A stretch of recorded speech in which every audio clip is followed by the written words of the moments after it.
My wife announced, "I'm pregnant with your brother's baby, accept it." I responded, "Congratulations." Then I revealed his vasectomy from 5 years ago. When the true father was exposed as her sister's husband, the family shattered at Thanksgiving. I'm Jake, 32, and was in our living room when Rochelle, 30, my wife of 6 years, walked in with a smug grin. Our marriage had been rocky for months. Dead bedroom, endless fights over finances, her spending every weekend at her sister's. I was about to suggest therapy when she said, "We need to talk," sitting across from me, not beside me. Warning sign. I'm pregnant. My first thought was confusion.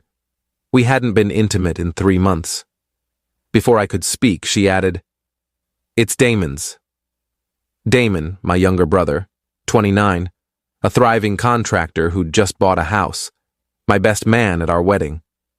She sat there, arms crossed, looking almost proud. "I know this is tough to hear, but Damon and I are in love. Have been for months. You'll just have to deal with it." I stared for maybe 10 seconds. "Congrats," I said. Her smug look wavered. "That's it? Congrats? What else should I say? You're having a baby. Great news. You're not mad?" "Oh, I'm something, but I'm mostly curious about the details." "What details?" "Well, Damon had a vasectomy 5 years ago." Her face went pale. "What? No, he didn't." "Yeah, he did. Remember when he was with Cassandra, the one with 3 kids who wanted more? He got snipped because he never wanted kids. I drove him to the clinic." "You're lying." I pulled out my phone, scrolled to a 2019 photo of Damon holding frozen peas to his groin, grinning with a thumbs up. He sent this to our group chat, joking about firing blanks for weeks. Rochelle grabbed my phone, staring at the image, hands trembling. "He never told me," she muttered. "Probably because you never actually slept with him." Update 1. After that bombshell, Rochelle lost it, screaming I was gaslighting her, insisting Damon must have reversed the procedure, accusing me of fabricating lies to hurt her. I texted Damon, "Rochelle claims she's pregnant with your kid." "Congrats," he called instantly. "What the hell, man?" "I haven't seen Rochelle since your birthday in June." I put him on speaker. Rochelle lunged for my phone, but I kept it out of reach. Damon continued, "Is this why she kept sending me weird DMs? I blocked her on Instagram last month for those flirty photos." "You blocked me?" Rochelle shrieked. "Rochelle, what's wrong with you? You're married to my brother." She hung up on him. The next morning, she switched tactics, cooking breakfast for the first time in a year, wearing lingerie at 7 a.m. "Babe, I was confused. Pregnancy hormones messed with my head. It's your baby." I panicked. "We haven't had sex since August." "That's not true. Remember after Zoe's wedding? That was July. It's November." She faltered, doing mental math. "I meant Labor Day weekend. I was at a work conference. You were at your sister Gwen's beach house." Her face drained again. "Gotcha. How far along are you?" 8 weeks. "So, conceived early September, when you were with Gwen and her husband, Terrell." She stood so fast her plate flipped, eggs splattering. "I'm going to Gwen's." "Great. Pack all your stuff while you're there." Update 2. Things escalated fast. Rochelle's mom, Desiree, called, sobbing, "How could you kick out a pregnant woman?" She said it's not mine, claimed it's Damon's. She's confused, pregnancy fog. "Desiree, she's cheating." "You know it. You can't prove that." "Actually, I can. I hired a PI last month when she started acting strange. Got photos of her meeting someone at hotels multiple times." Silence. "You spied on her?" "I suspected infidelity. I was right," she hung up. Then the family group chat erupted. Rochelle added everyone, my parents, her parents, siblings, cousins, posting a long rant about me abandoning her and our child. My mom fired back. "Didn't you just say it was Damon's?" Rochelle. "I was confused." Damon. "I'm sending my vasectomy records to everyone." I've been sterile for 5 years. He did, sharing the full medical file. Gwen, Rochelle's sister, wrote, "This is private. Stop airing family drama." Odd response for someone uninvolved, right? Then Imani, Rochelle's other sister, dropped a bomb. "Gwen, wasn't Rochelle at your place for 3 weeks in September?" Gwen left the chat. Terrell, Gwen's husband, left. Rochelle left. My dad. Thanksgiving's gonna be weird. Update 3. Terrell called, first time ever, directly. "We need to talk man to man." We met at a sports bar. He looked wrecked, eye bags, unshaven, wearing clothes from his Instagram story 3 days prior. "Did you know?" I asked. "Not till the group chat, but it clicks now." Gwen's been weird, guarding her phone, accusing me of cheating out of nowhere. "You think Rochelle and Gwen—" "No, man." He took a long sip. "Rochelle and me." "What?" "Labor Day weekend, beach house. I got blackout drunk, woke up on the couch, shirt inside out. Rochelle was off the next morning. Gwen said I passed out and she put me to bed, but—" "You think Rochelle—" "I don't think, I know. Found a video on our cloud from the bedroom security cam." My stomach churned. "At the beach house?" "Yeah, installed for break-ins. It auto-uploads." He showed his phone, just the timestamp, September 2nd, 3:27 a.m. Rochelle sneaking out of their bedroom, hair messy, shoes in hand. Gwen was out cold on Xanax and wine. She takes anxiety meds, sleeps like a rock when she mixes them. "So Rochelle waited till we were both out and—" He couldn't finish.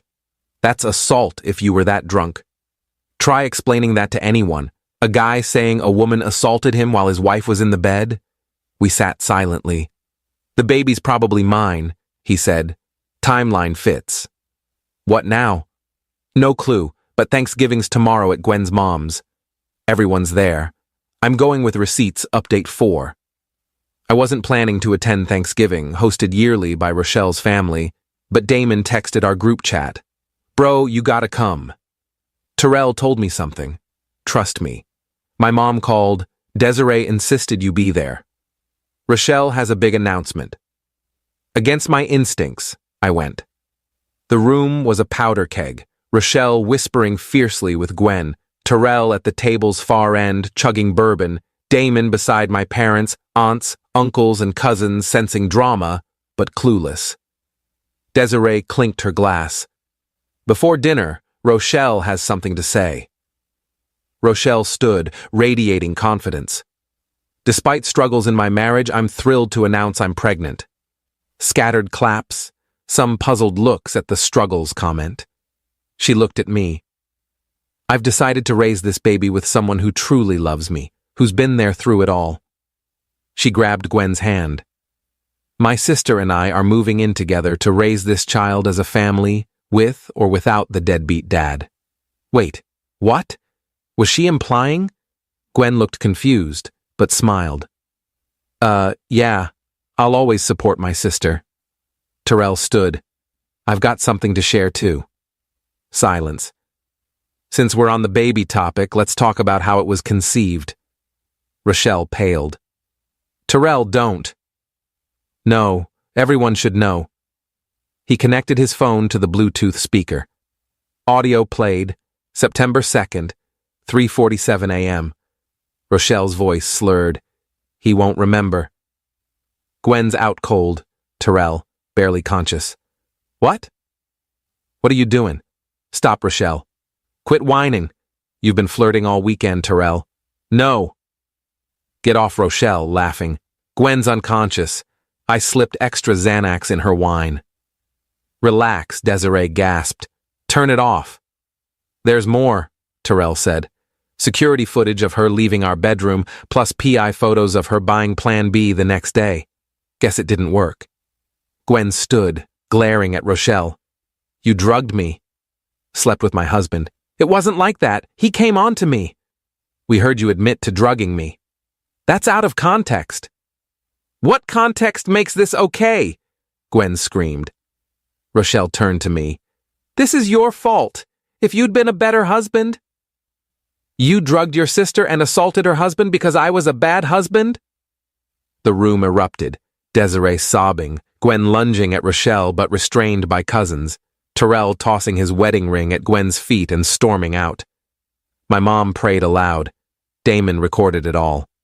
Rochelle tried one last ploy. I'm pregnant. You can't do this to a pregnant woman. Imani laughed bitterly. You admitted to sexual assault on tape in front of everyone. It wasn't assault, he wanted it. We heard him say no drunk. Rochelle grabbed her purse and fled.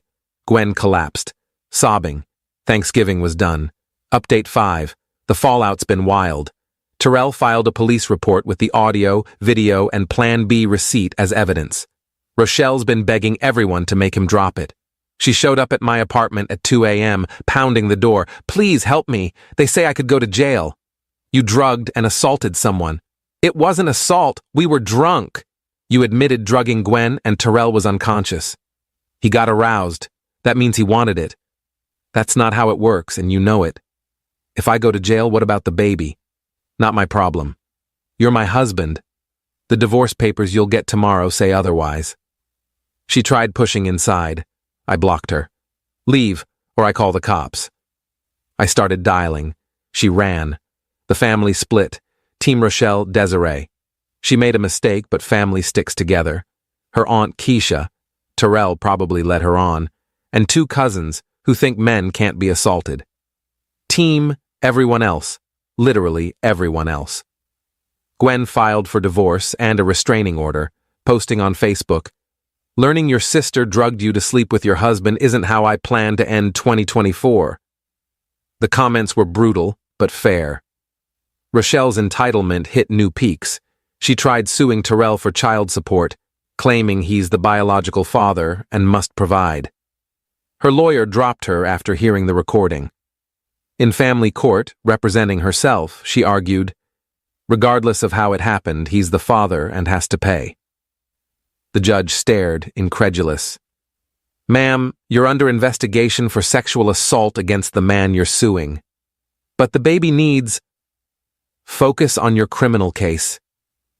She then tried claiming I should pay support since we were married during conception, making me the presumptive father. My lawyer crushed it. My client has texts where she admitted it's not his, and he was out of town during conception. Her peak audacity? A pregnancy blog, thriving through betrayal, casting herself as a victim abandoned in her time of need, writing, "Society fails pregnant women who make tough choices for love." Someone posted screenshots on Twitter. The ratio was glorious. A commenter wrote, "Tough choices equals drugging your sister and assaulting her husband. Get help." The blog was down in 72 hours for violating guidelines. Update 6. Christmas neared, and Rochelle went full chaos. She faked texts from me threatening her, posting on Instagram about escaping domestic abuse. Problem? She's tech dumb. The timestamps clashed with my work presentations to 50 people, and she used the wrong area code. Internet sleuths dismantled it in minutes, finding the fake text app she used. Her account got banned for misinformation. Then she tried breaking into Gwen's house to retrieve her things. She never lived there. Gwen's Ring camera caught her at 3 a.m., prying a window, wearing a baby-on-board shirt, as if pregnancy excused burglary. Cops arrested her for attempted burglary and violating the restraining order, plus the ongoing assault investigation. She told police she was reclaiming her property, and Gwen stole her baby's father. The officers report, "You can't break into someone's home over relationship drama." Desiree paid bail but posted on Facebook about the rigged system targeting pregnant women. Update 7. Here's the current state. Rochelle's with Desiree, her only defender, facing multiple charges, still pregnant, still delusional. Her pregnancy support fund raised $73 from her mom's church friends, unaware of the full story, until someone posted the recording, stopping donations. She's banned from family events. Imani said she tried crashing a cousin's birthday, getting tossed by hired security. Gwen's in therapy, living with Imani. Her divorce moving fast since Terrell isn't fighting. She posted, "I lost my husband and sister in one blow. Their betrayal is unbearable. Terrell was unconscious. Rochelle was sober when she chose to ruin me." Terrell, living with his brother, confirmed via DNA he's the father but wants no custody, signing away rights. His lawyers pushing the assault case. He told me, "I can't look at anything from that weekend without nausea." My divorce finalized quickly due to her infidelity admission and charges. She got only her belongings and her car repossessed last week for missed payments. I'm dating Quinn, a teacher from my gym who finds this saga wild, joking she's glad to be an only child. Damon's shaken that Rochelle tried pinning the baby on him despite his sterility, sharing his records with 3 lawyers. His Reddit post, "My SIL claimed I got her pregnant despite my vasectomy," went viral. The baby, due in May be born in custody. Desiree plans to raise it, but shows early dementia signs. The state might take custody, a tragedy not my fault but Rochelle's, who drugged her sister, assaulted her brother-in-law, tried to frame my brother, lied, doubled down, and ruined every relationship for attention and drama. Final update. Rochelle's trial was last week, a disaster for her. She arrived 6 months pregnant in a blessed maternity dress. Her public defender looked defeated. The prosecution played the audio, showed the footage, presented Plan B receipts, and had the pharmacy clerk testify, recalling Rochelle laughing about doing something stupid while drunk. Rochelle took the stand against advice, claiming it was consensual role play. Asked why Gwen was unconscious, she said, "She always overdoes Xanax, not my fault." The prosecutor, "You admitted on tape to adding extra to her wine." That was a joke. "Do you often joke about drugging people?" "I didn't drug Terrell." "No, just your sister to assault her husband." "It wasn't assault," he responded physically. The judge called a recess. Jurors looked sick. Verdict: guilty of 3rd-degree sexual assault and administering a drug to commit a crime. Sentencing's next month, likely 2 to 4 years. She'll probably give birth in custody. Desiree had a courtroom meltdown, screaming about the system ruining a mother, and was removed. She's still posting on Facebook for prayers for her persecuted daughter. Gwen's victim impact statement. "She was my sister, my closest confidant. She drugged me, violated my husband in our bed, then played victim. The betrayal keeps me awake. I trust no one Terrell's. I'm in therapy twice weekly. I can't be intimate, have nightmares. A child from this assault makes it worse. I'm signing away rights. I can't face a reminder of that night." Rochelle interrupted. "You're abandoning your kid." The judge, "Ma'am, you're making this worse." Her last pre-jail post, "Wrongfully convicted for love. This isn't over." "Yes, Rochelle, it is. My divorce is final. I'm in therapy for the betrayal. Quinn and I are slow but steady. She held my hand in court. I sold the house, moved near work, blocked Rochelle's family except Imani and Gwen, who've been supportive. Damon and I are tighter than ever. He jokes his vasectomy saved him but sees the same therapist. The baby's fate is heartbreaking, born into chaos through no fault of its own. Desiree's dementia worsens. The state may intervene. That's on Rochelle, who chose to destroy everything for selfish thrills. I'm moving on, living my life. If your partner claims they're pregnant with your sibling's kid, run. But check if your sibling's sterile first. Saves drama. Edit. Yes, this is real. No, I won't share court documents or names. Terrell's in therapy for male assault victims with a specialist. Men can be victims too. Edit 2. Stop hunting Rochelle's social media. She's in jail. Let it go. Edit 3. For those asking about Thanksgiving recipes since ours imploded, Mom's mac and cheese is killer, but her secret's a drama-free family.